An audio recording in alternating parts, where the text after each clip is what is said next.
mighty phantoms of the evening sky. To whom do these celestial steeds belong, when you appear to us like gods on high? What brings you here to mystify? Hi, welcome to the Kate Valentine UFO Show. We're with you live on 1160 WVNJ. The good news today is that Ed Komarek is back with us.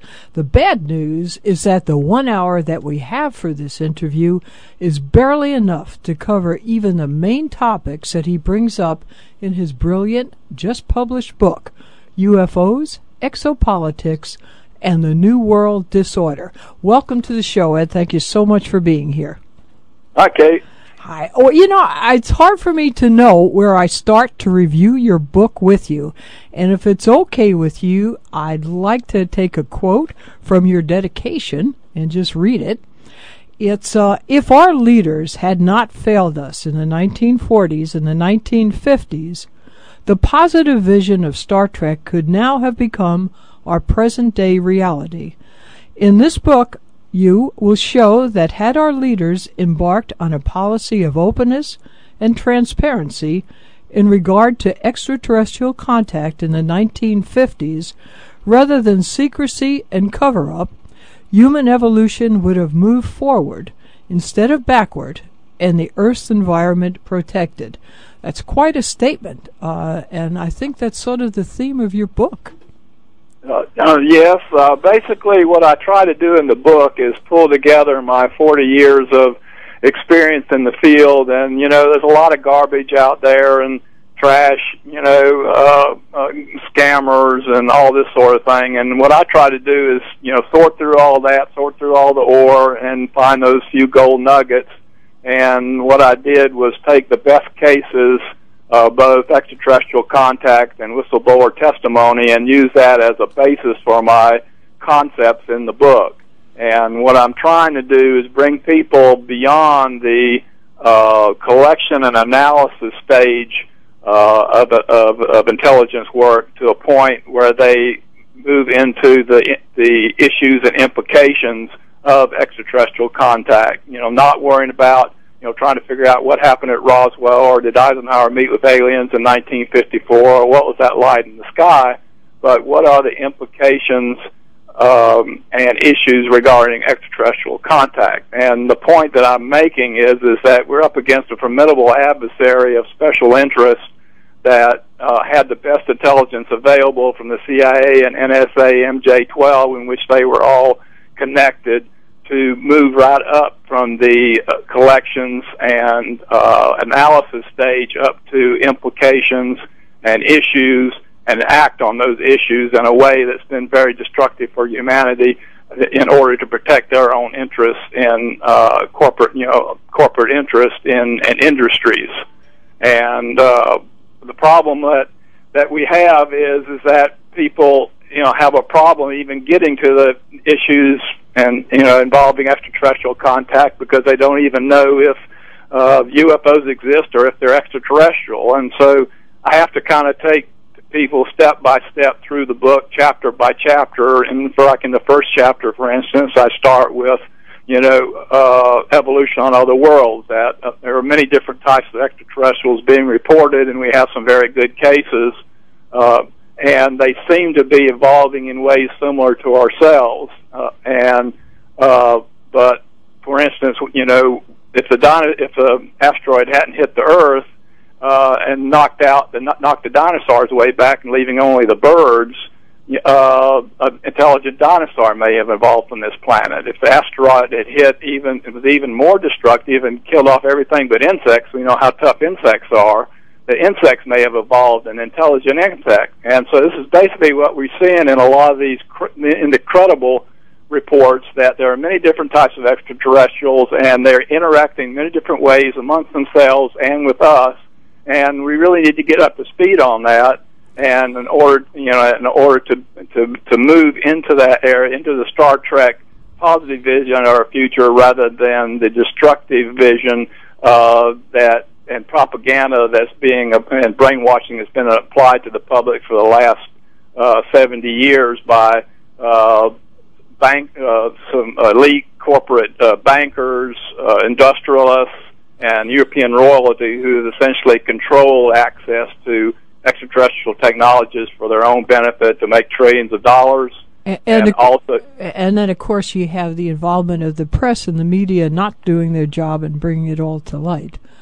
That's another thing. But I find it interesting. You know, you define yourself also as a naturalist and ecologist, and that is one thing that differentiates your book from others, is that you actually classify and describe various species of extraterrestrials that have been reported both by abductees and contactees. And I think it's essential to know who we're dealing with, and you bring that out. Frequently, some of the other authors just say ET, period, and they let it go at that. You are very specific as to who's here and what they might be here for. Yeah, we need to know that before we can get into this issues and area, because it makes a difference, you know, if there's just one type or two types of ETs, or whether there's a whole bunch of different types. You know, how are we going to align ourselves? Are we going to align ourselves with the more advanced, ethically advanced races, or are we going to align ourselves more with, say, the Greys or the insectoid types that seem to be a lot like the Borg? You know, so it's kind of up to us. You know, how are we going to fit into this scheme of things? And before we can even begin to think about that, we have to realize that there's a lot of different types of extraterrestrial races being reported, even human extraterrestrials. That some that are almost exactly like us, to ones that are a lot different than us, that are very small, down to 18 inches or so, all the way up to 12, 13, 14 feet.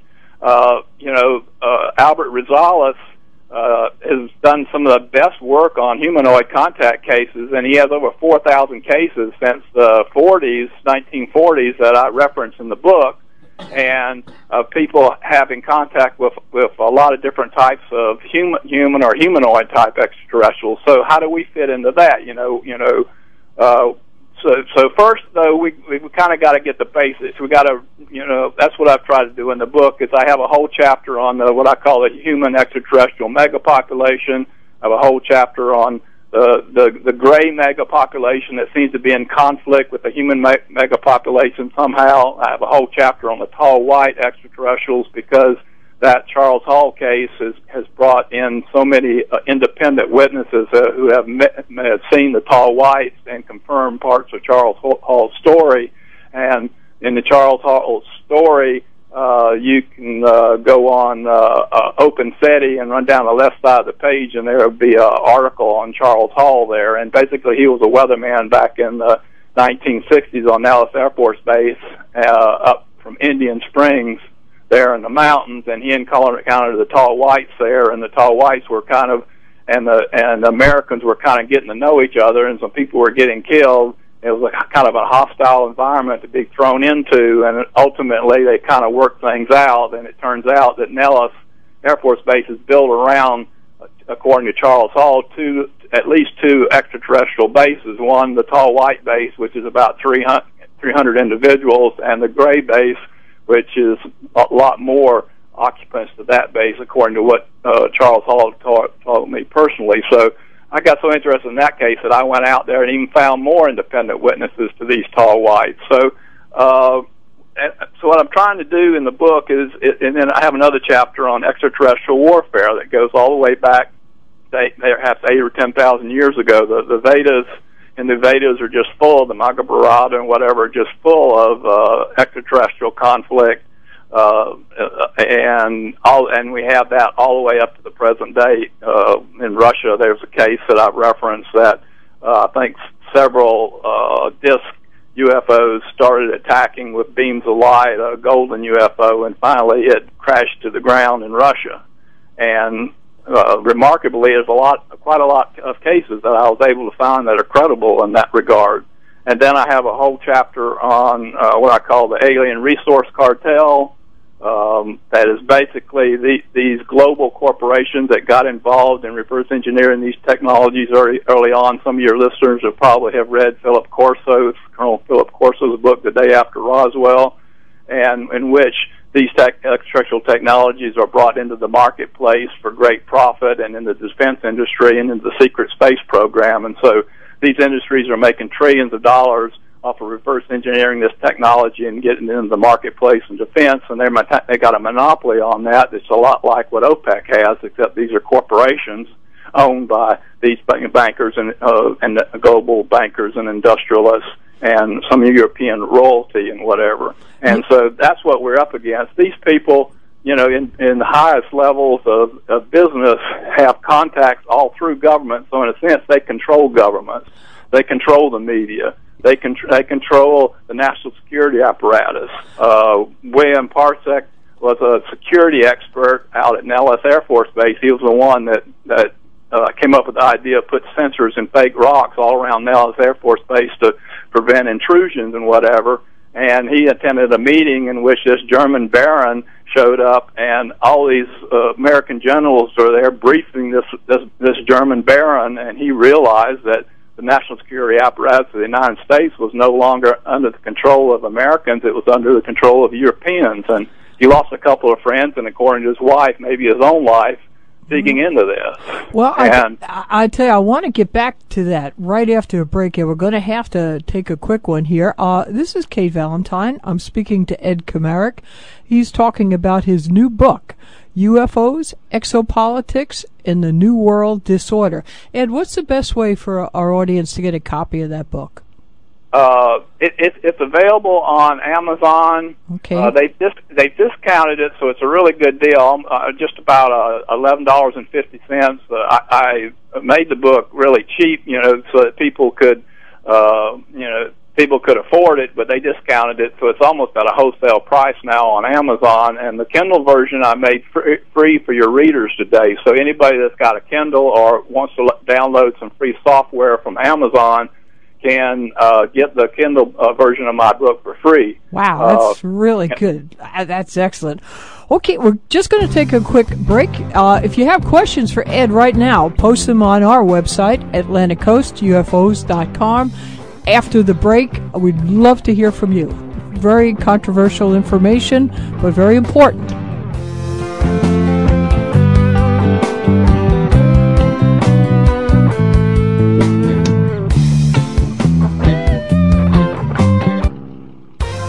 Hi, welcome back to the Kate Valentine UFO Show. I'm speaking to Ed Komarek about his new must-read book, UFOs, Exopolitics, and the New World Disorder.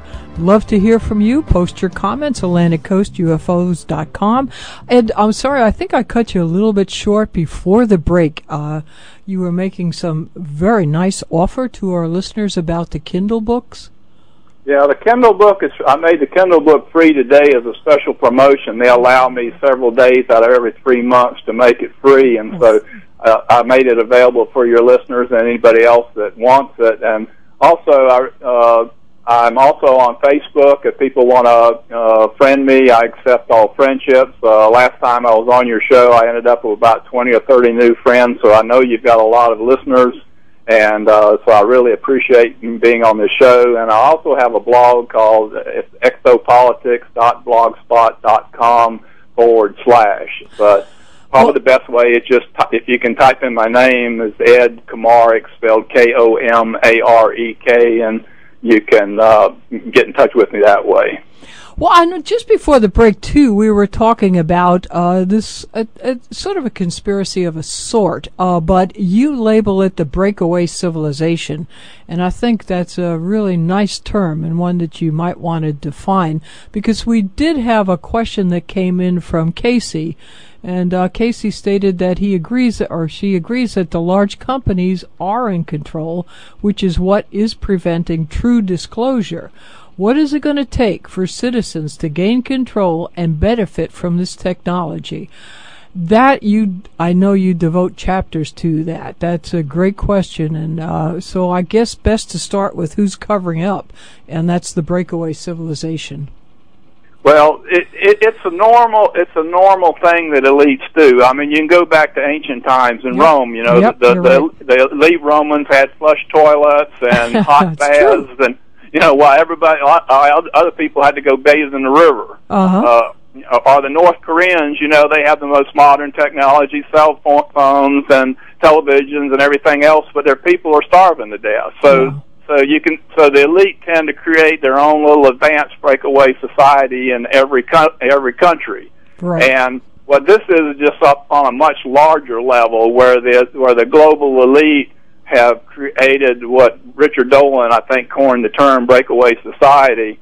Have actually created their own society. A lot of it's underground and underground bases, out of the public eye. They've got their own secret space program that seems to have developed from the German saucer program that began back in 1938 with a crash in Germany, and through Operation Paperclip and whatever, General Electric and other corporations brought in scientists that not only worked on the rocket program but on the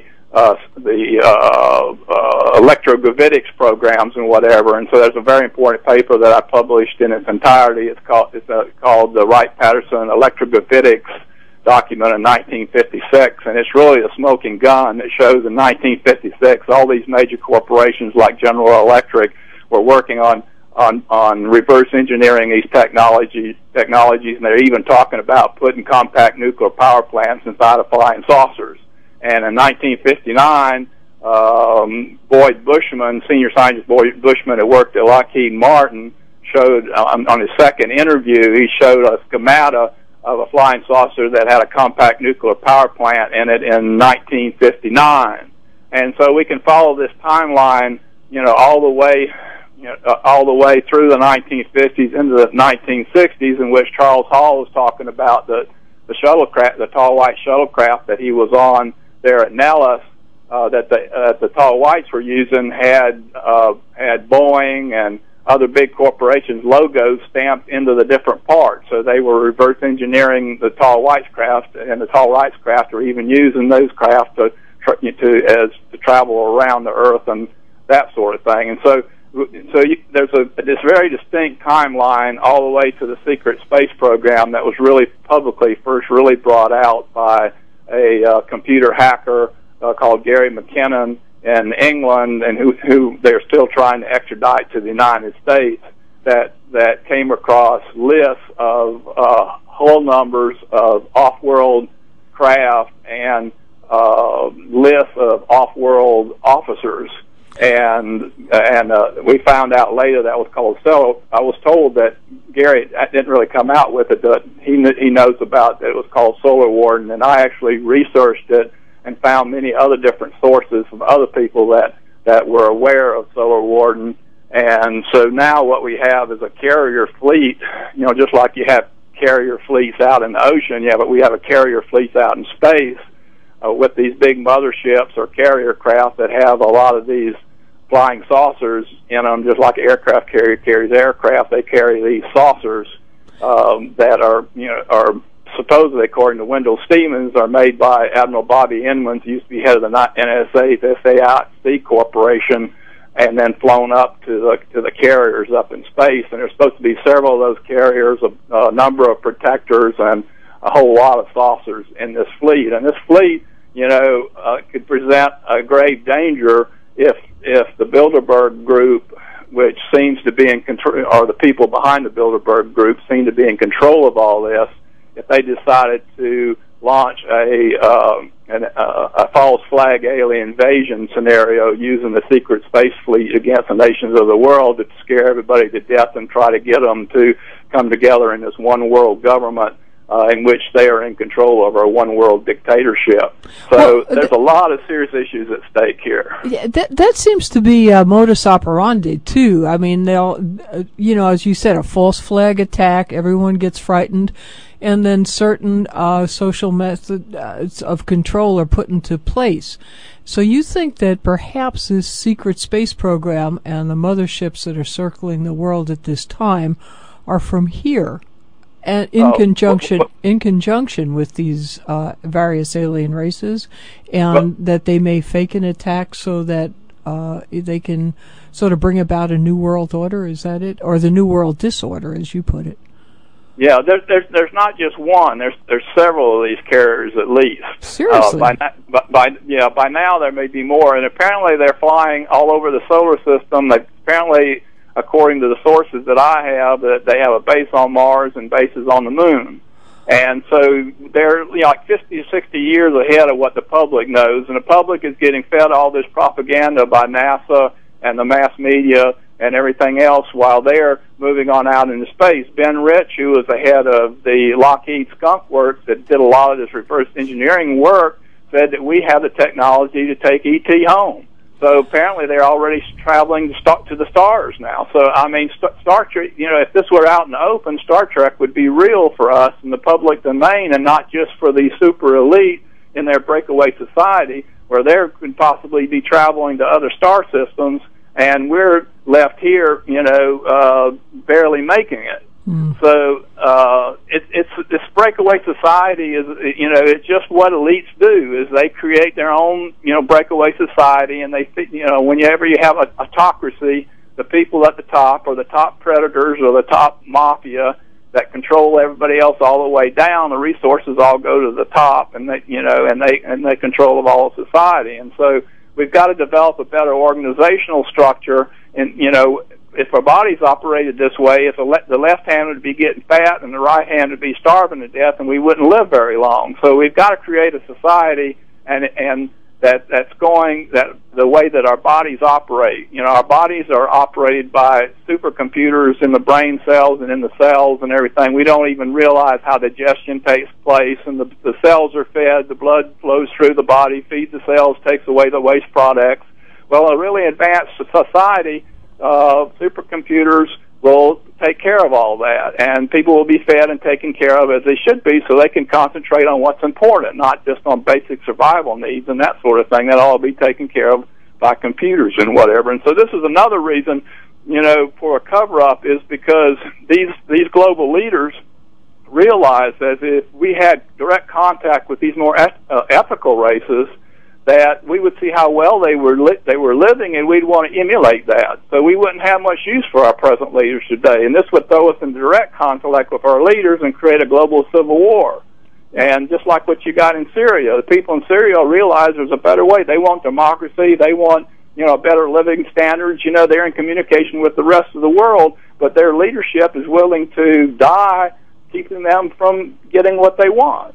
But see, the Romans long ago realized that too, and they kept control because they used the theory of bread and circuses. They felt if everyone was well fed and entertained, everybody'd be happy, and the government could go on, and that lasted for the Pax Romana, 200 years, and then the upper classes got a little greedy, just like you're saying, and then it was a problem.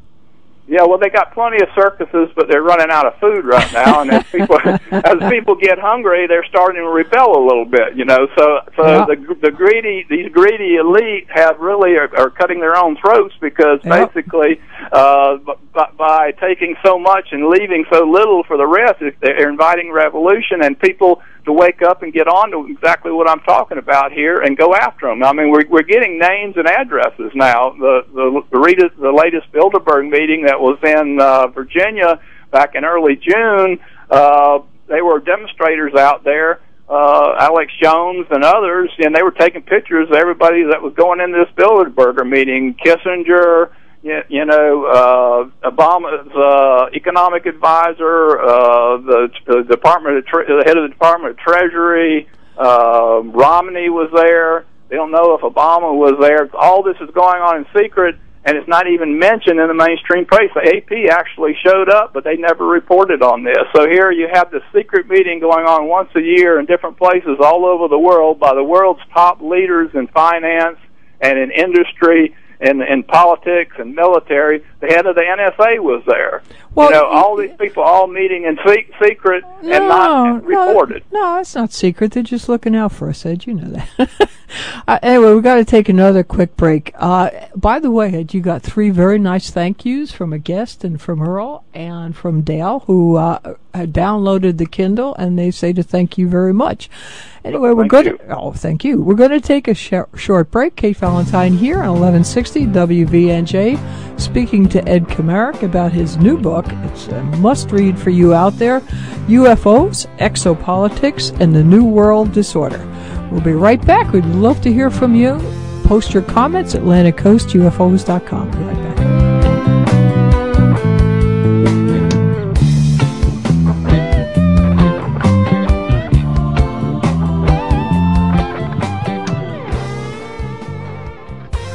Hi, welcome back to the Kate Valentine UFO Show on 1160 WVNJ. I'm speaking with Ed Komarek. Your thoughts, your comments, and your opinions are certainly welcome, and you can post them now on our website, AtlanticCoastUFOs.com. Wow, you're getting a few questions here, Ed, well, I did want you to go over first, though, the Bilderberg Group, because, that's one of those things that really have stayed secret, or, when you do hear about it, it's, nothing going on here, just move along, and yet it has become really a powerful international force. Well, I've been digging into it, and it was created, people can Google it on the internet, but... Okay. It was created in 1954, and it was named by Prince of Bernard. I'm maybe not pronouncing his name right, of the Netherlands, who was he was a German who was a German SS. He was in the German SS before the war, and he was one of the founders of the Bilderberg Group in 1954, and also the head of the CIA at the time was very involved in the formation of Bilderberger.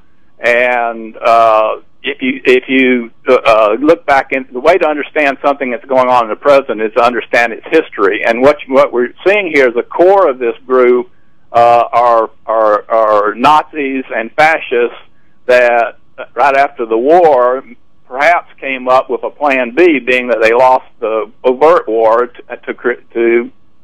to develop the Third Reich or the Fourth Reich or whatever in a covert way, which is just the New World Order repackaged again, a plantation in which we're the serfs and they're the masters.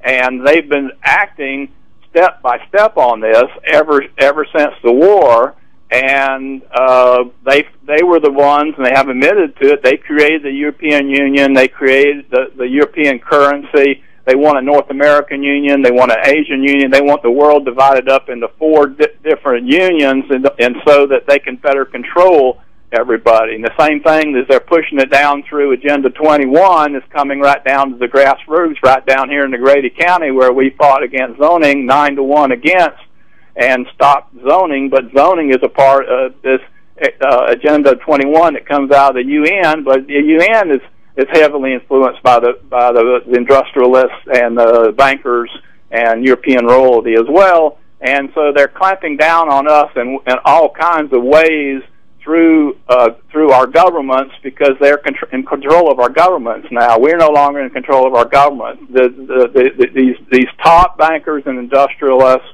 and some European royalty are actually working through groups like Bilderberger to create this new world order with them as masters and us as serfs. And interestingly enough, the Bilderberger was founded in 1954, and that was supposedly when whistleblowers had said that Eisenhower first met with the aliens, different alien types. A lot of stuff came out of the 50s, a lot. Dale Lewis wrote in to say, in talking about the elite, the show X-Files referred to them many times. How close do you think the show was to showing who they were and their agendas? Well, you got to be really careful, because not only do they control, they have control over the media. I mean, these different corporations own the mass media outlets, and as well as they have CIA that has admitted that it's in every major news organization in the country.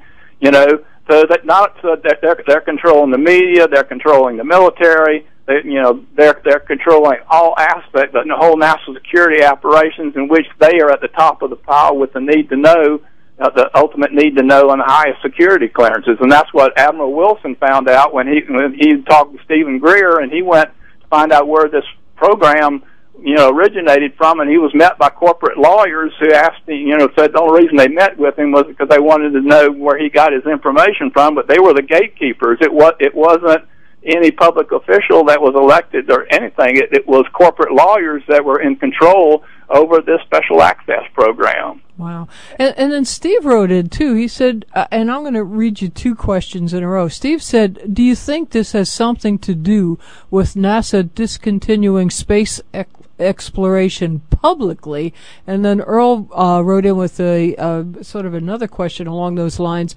A lot goes on over at the National Reconnaissance Office, NASA's evil twin. I would think that any black space program aircraft, especially those using reverse engineered technology, would be under the auspices of the NRO. Do you have any comments or knowledge in this regard? So this breakaway civilization is really getting into the secret space program as well, according to you.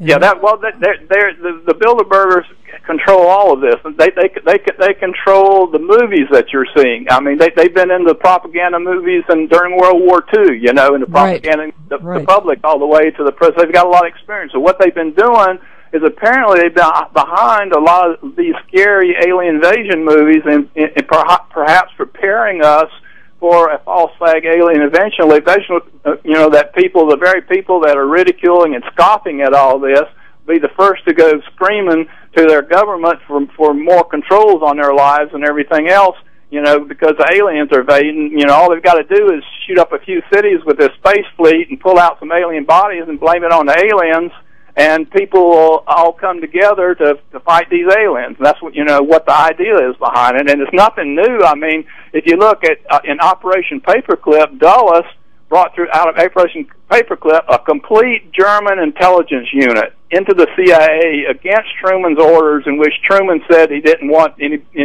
people with dangerous Nazi backgrounds in the United States, but Dulles did it anyway, and he brought this special German intelligence unit, SS, into the CIA, and of course they've got it. That unit had experience probably with the burning of the Reichstag and blaming it on the Jews, and so and very likely they're the unit that's behind the 9/11 attacks, false flag attacks, which appear to be false flag attacks, and so the next one we're afraid of is going to be the alien invasion false flag, so that everybody will give up even more of their rights. So, well, Ronald Reagan envisioned that too, but I think he had it on sort of a more benign thing, that people would come together and just be nice, as opposed to falling under the thumb of some overlord. Just for the interest of our audience, one of the guests has posted an Agenda 21 for Dummies on the website. It's really interesting. Take a look at it. The Alabama has already banned. Alabama's legislature met and already banned Agenda 21 in Alabama. And most people never even heard of it. That's the scary thing. Because what they're doing is they're using environmental sustainability and economic development in order to put more and more controls on citizens down the class route. Now, it didn't used to have to have a permit to build my own cabin. Now I've got to have 5 permits to build a cabin, one for electricity, one for structure, one for plumbing, and I've got to have another permit for a well. I've got to have another permit for a septic tank. Yeah. So there's 7 permits I've got to have just to build it, and each one of those is a fee that I have to pay to a little Nazi here in Grady County, that building inspector. Okay. So it goes all the way down to grassroots, and people are all feeling it on the grassroots, so they don't know a lot of where it's coming from. But when we started pushing back and we stopped zoning in this county, we found that there was NGOs connected to the UN that were behind the RDC, or the Regional Development Authority, which is over several counties here in this area. And it goes right up to the UN, and then you just go from the UN right to the Bilderberg Group, to these bankers and these top industrialists and bankers and European royalty or whatever. Well, here's the thing. Like, Len Kastner was on. He had a great point. He said almost everything today comes out of the 50s, and I think you'd probably agree with him. But, that was the 50s. That was 70 years ago. So whoever was conspiring, let's say World Order, New Nazis, whatever, Now, that was 70 years ago. Those people are dead. Who took over for them? Do you have any idea? Was it just handed off? Well, they have a lot of experience in this. These royal families, the people die, but the royal family continues. Look at the royal family in England. And so their families continue. Their children go into the CIA, when they were young, and then they go into the media from the CIA. Their children are in the NSA. And when they die, their children take over. Yeah, but children have a real way of just going against their parents, against revolting what their parents think. Has there been anybody that's crossed the line and come out and said, "Hey, we got a real problem here. You guys better become aware of it"? Well, some children are that way, but a lot of children just follow in their parents' footsteps, in their parents' ideology. Just look at the Rockefellers. Here you had, the Rockefeller bound in the 1920s, killed a lot of people and whatever, monopolized, with Standard Oil. Then it moved right on to David Rockefeller now, who's a main ingredient in the Bilderberg Group. And you have the Rothschilds, who've been for centuries involved in banking and control and in control of using money as a mechanism of control throughout Europe.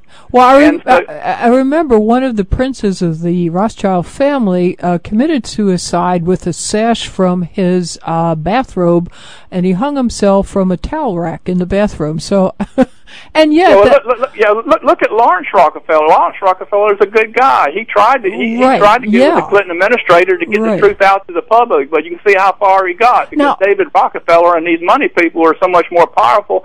Lawrence can only do so much. Now, he's passed away, is that correct? The what? Lawrence Rockefeller is dead now, is that correct? I'm not sure either. I'll tell you, it's a very interesting point that you bring up because I distinctly remember reading a newspaper report that he had been killed in an automobile accident by a teenager who was driving under the influence. And then suddenly, you can't find that anywhere, and it seems like, he is dead, and then other people say, no, he's not.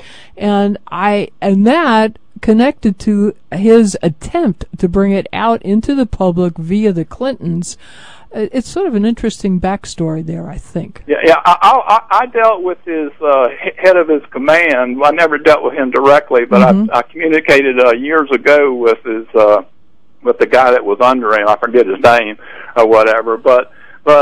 So, people, I also heard that there was a guy in Army Intelligence as a friend of our family, and he said that Nelson Rockefeller was very heavy into this and in the Army Intelligence matters, and so Nelson Rockefeller was very involved. So these families continue through their foundations, their tax-exempt foundations. They got all different ways of continuing through corporations. Even after they die, the corporation continues, the family continues, and whatever. And that's what we're up against.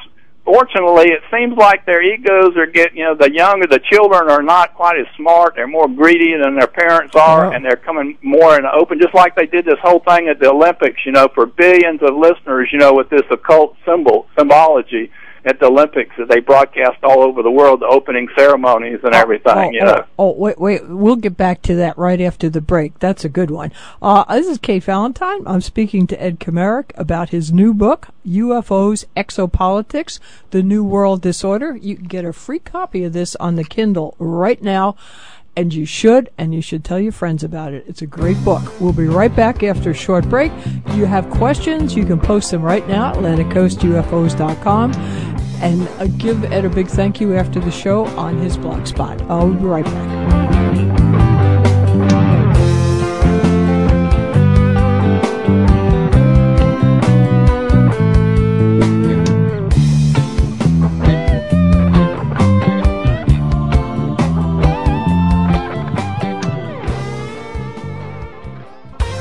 Hi, welcome back to the Kate Valentine UFO Show, 1160 WVNJ. I'm speaking to Ed Komarek.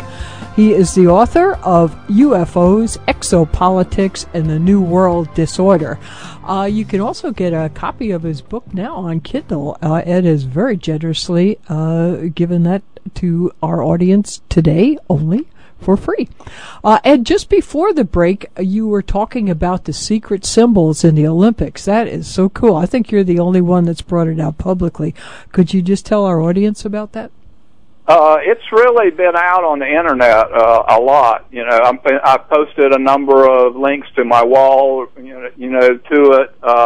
Occult, symbology goes way back. Masonic, I'm not really against the Masons. Some of them are really good people. You know, I actually got my hands on a Masonic Bible when I was a young man, and I found it very interesting. But unfortunately, just like money corrupts everything. Money is into everything.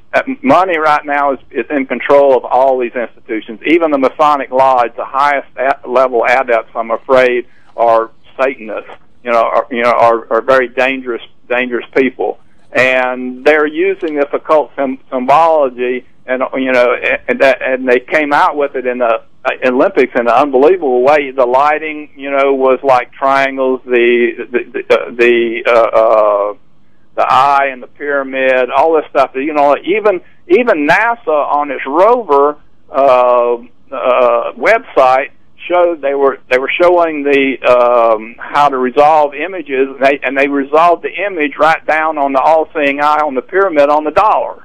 Yeah, and, I mean this is how blatant these guys are. And if you look at Parsec, when he was, when Baron Jusko Puttenhammer or whatever came and he was being deferred to by all this American military and whatever, I went in. It's all in the book, and I went in and checked his history. His father was the head of the propaganda ministry in China. He got 30 years as a rabid Nazi. His father. Wow. And Puttenhammer was brought in 1962 under Operation Paperclip and rose up high in the NASA. So I assume he's the one that's behind NASA and its propaganda operations. He would be the perfect individual because he was probably trained by his father. Yeah, it is funny how it all starts to tie together. Doug, thank you. He wrote in about Lawrence Rockefeller, it seems, is now with the ages. He's died at the age of 94. And Al wrote in to say thank you, Ed, for the download. He loves your book, and he agrees with you totally. It's also in paperback, and the format is a lot better. I wrote it for paperback, so the formatting in paperback is a lot better than the Kindle, but. And at a price of $11.50, you really can't go wrong. And Christmas is coming up, so hopefully, if people like it enough, they'll use these as Christmas presents. For people. It was always the book that I always wanted to give to my skeptical friends, and then say, read this, and then argue with me later. I can't agree with you more. It's important to get the word out, and this is the press, the media are not doing it, so this is the way. If our audience wants to know, how do we make this public? That's how. Buy a few copies, send them around. That's a great idea. Share information. I mean, people can friend me at Facebook. Every day I put several news items. There's things going on every day. New information is coming out to the public, just like the symbolism at the Olympics and all this kind of stuff. And then people don't just like it, share it. Click the share button and share information, because that's how we raise our consciousness, is by sharing with others. Because we share with others, it builds them up, and then they share with us, and it builds us up. As long as it's good quality information. Don't share, garbage. Share good quality information, and that builds up your own consciousness. It builds up the power of the network in which you're embedded in. Nothing like destroying evil, like putting light on it. But you devote a whole chapter toward the end of your book, and it's entitled "Take Back Our Future." So, what do you think? Do you think we have any chance against this entrenched sort of conspiracy type overlords? Well, in the Bible, they call it the beast, and it was the head of the 12 nations or whatever, and who can come up against the beast and whatever. But the thing is, it seems to be these younger generations seem to be getting overconfident. They are incredibly powerful, but with truth shines on it, I think it could begin to crumble, and so, they have the best intelligence money can buy, as far as what's going on with extraterrestrial contact. And so the best that I can do is try to take my knowledge from my lifetime and pull it together while I'm still able to do it. I'm going to be 64 here pretty soon. My dad started slipping at about 65, and he never got his fire book together like he should have done, for the public. So I made sure that I got this get this out. And so this is kind of my gift to humanity, just like the books that I read as a young man were gifts to me that helped me evolve in my development. So I think people, if they read this book, I think they will really get a jump on their understanding and their ability to fight against this adversary who seems to be incredibly powerful, but at the same time has vulnerabilities. Now, I think it's the vulnerabilities that scare me the most, because let's just say that you are quite correct and there is a controlling elite of whatever nature. After 70 years and a new generation and perhaps a third generation by now, they start to lose that, how would you say, that initial thrust. Now, if they start to break down, what are the chances of another conspiracy coming in to take their place? That's a little scary too, because what's going on? We're talking mostly about the Western oligarchs. Now, the Western oligarchs are in a big conflict with the Russian oligarchs right now.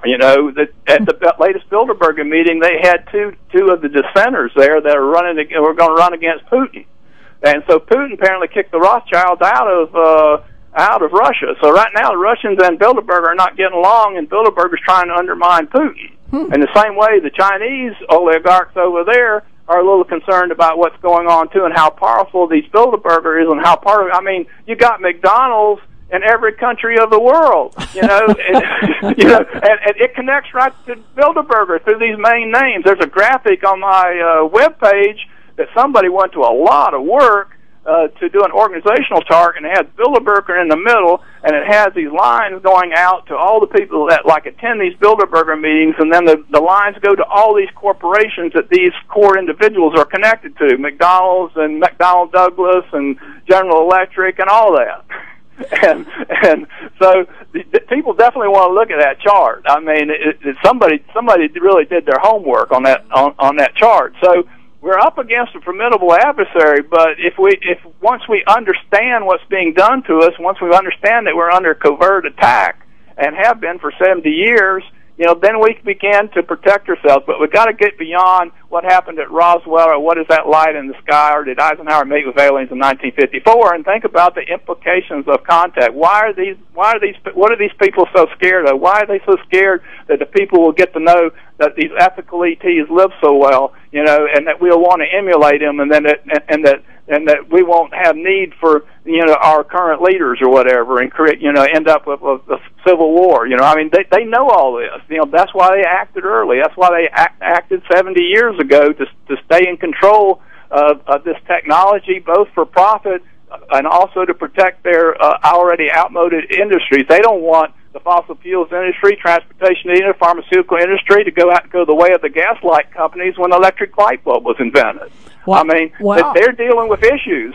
They saw this technology would put a lot of their corporations and industries out of business. They'll come up with new ones. As Doug wrote in to say, knowledge is power.